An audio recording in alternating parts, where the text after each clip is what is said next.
All right, ladies and gentlemen, you are welcome to another great episode on your favorite political talk show, The Truth with Ben Jokes.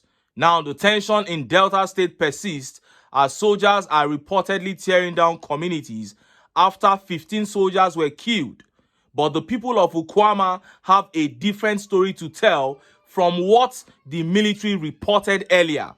While the military said the soldiers were attacked by the youths of the community for no known reason, members of the community are saying something different. They said they were surprised to see soldiers in their community on that fateful day, and the soldiers claimed to have come for a peace talk. After the peace talk, the soldiers said they wanted to leave with their community leaders, and the people said this is not necessary since we just had a peace talk. But the soldiers insisted, and according to the community members, in a matter of minutes they opened fire, and it led to the killing of over 20 of some of the members of the community, and from there chaos broke out. But the whole truth about the incident that led to the killings of those soldiers is still unraveling. But while soldiers are busy burning down communities in Delta, gunmen are gradually taking over Nigeria from the northern axis. Few days after 287 pupils were abducted in Kaduna, 200 were abducted in Borno, 71 were abducted in Sokoto a day after. And then the gunmen went over to Katsina State and took about 50 persons. And few hours ago, news popped up that gunmen again returned to Kaduna to abduct another 87 persons. But the army is busy in the south and in the southeast. Before I show you how this latest kidnap took place and how Nigerians reacted, let me quickly show you this ridiculous update.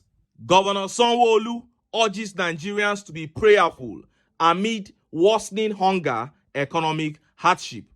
Governor Babajide Sanwo-Olu of Lagos State has enjoined Nigerians to be focused and steadfast in prayers for the nation to successfully overcome its current economic challenges. Mr. Sanwo-Olu gave this charge during the annual Ramadan public lecture held at the Lagos Central Mosque, Lagos Island on Saturday. The theme of the lecture was the current economic situation, solution from Islamic perspective. Mr. Sanwo-Olu, who was represented by his deputy Obafemi Hamzat, advised leaders to come up with policies that would be beneficial for the nation's economy. He also urged the people to be patient with government, while stating that society could not afford to be toxic at this time. According to Mr. Sanwo-Olu, the society cannot afford to be toxic as people go to social media to curse, which is not the solution.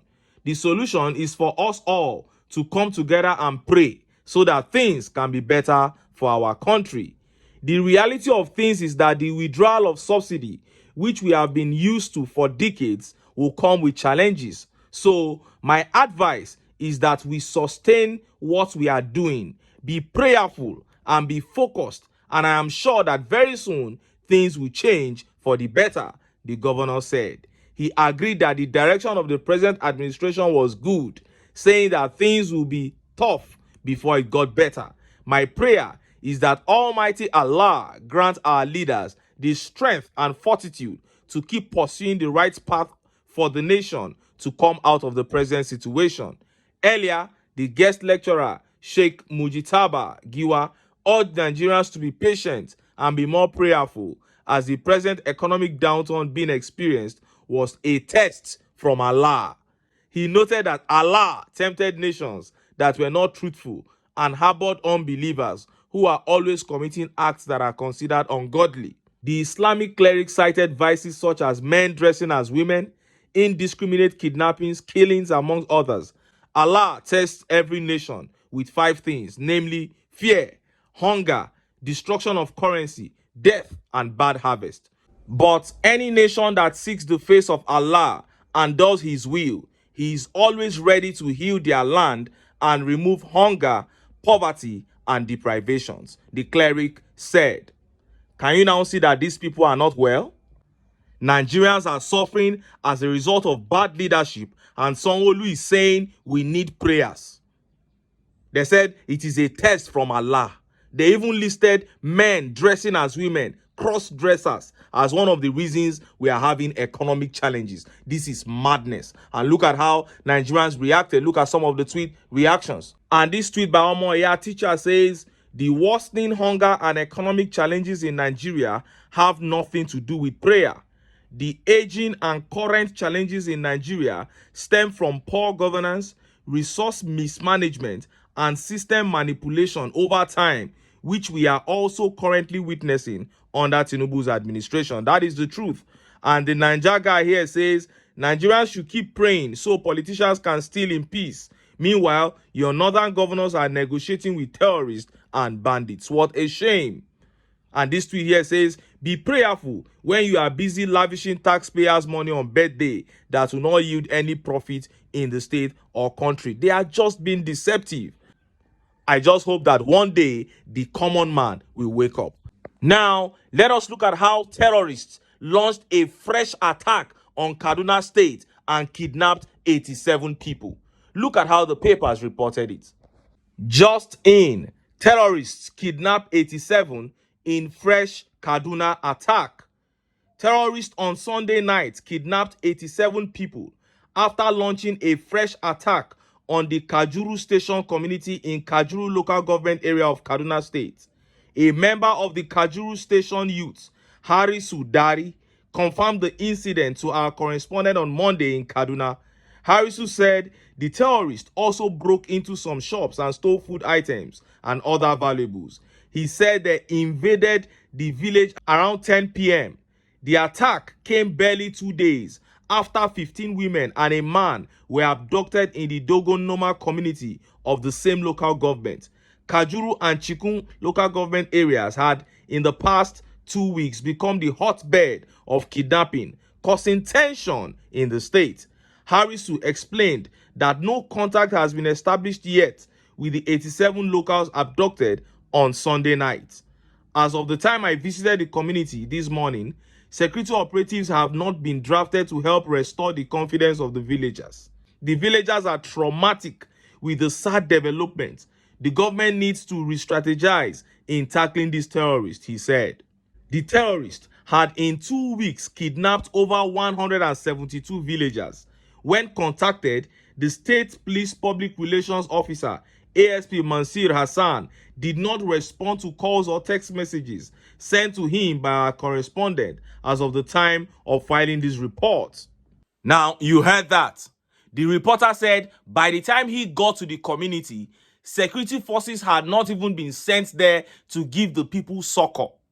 Where are they? They are all in the southeast and the south-south. While these terrorists, these bandits, these gunmen are having a field day in northern Nigeria. And look at how Nigerians reacted. Look at some of the tweet reactions. This tweet by Erunaya says, our military is currently in Delta killing innocent people. Once they are done, they will attend to more important crises in Kaduna. That is it.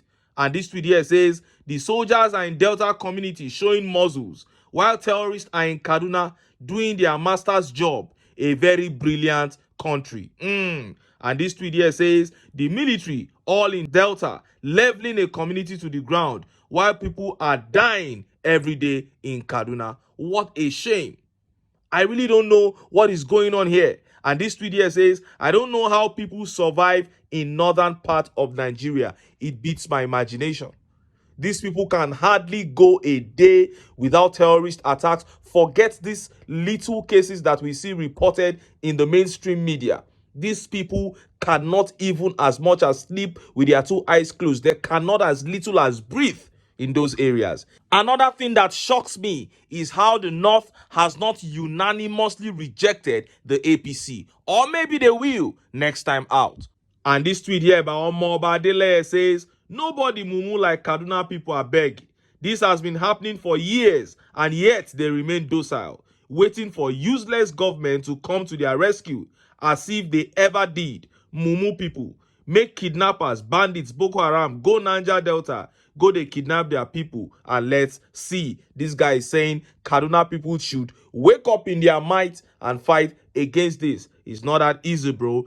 Finally, this tweet by Famous Cole says, Jonah's tenure was only Chibok girls. Buhari's was mainly massacres. Now, security is so poor that these entrepreneurs now have the confidence to take people in bulk, seemingly knowing they wouldn't be confronted, yet to register any significant positivity from Tinubu's tenure. What were you expecting? Famous.